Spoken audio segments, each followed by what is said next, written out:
અને એવરેજ ની વાત કરવી તો 1 લીટરમાં 6 થી 7 કિલોમીટર એવરેજ આવતી. ઇન્ડિયાની પહેલી ગાડી મર્સિડીઝ E200 હવે ચાલશે સીએનજી માં. ઈ પણ ક્યાં તો મારુતિ ઓટો ગેસમાં ફિટિંગ કરાવેલી છે ત્યાં.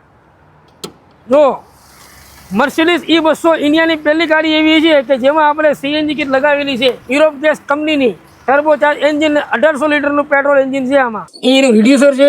અહીંયા ગેસ ભરવાનો વાલ્વ મૂકેલો છે. આપણે અહીંયા અંદરની સાઈડમાં એનું ઈસીએમ લાગેલું છે. અને જે આ એને કહેવાય ને કે આ એના ઇન્જેક્ટર છે. ગાડીની વાત કરવી તો મોસ્ટ ઓફલી કે 95% તમારી સીએનજી માં ચાલશે, 5% જેવું પેટ્રોલ યુઝ કરશે. કઈ તો એ પણ આપણી પ્રીમિયમ મર્સિડીઝમાં બરાબર છે. તો અને ડિક્કીની વાત કરવી કે સીએનજી કિટ લગાવ્યા પછી ડિક્કીમાં આપણે ટાંકી કઈ રીતે લગાવેલી છે, આખું પ્રોપર ટાંકીનું ફિટિંગ કરેલું છે. એ પણ તમે જોઈ શકો સીએનજી ની ટાંકીનું. અને ખાસ ડીએલ નું પાસિંગ પણ તમે જોઈ શકો છો.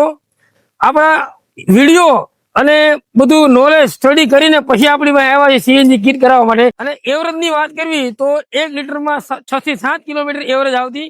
અને અત્યારે સીએનજી કન્વર્ટ કર્યા પછી 13 થી 14 રૂપિયા કિલોમીટર ની 1 કિલોમાં એવરેજ આવશે. એટલે બહુ બધો ફાયદો છે સીએનજી માં પણ. એટલે પેટ્રોલ નું ધુમાડું કરવાનું પણ ખર્ચવાનું બંધ કરી દો.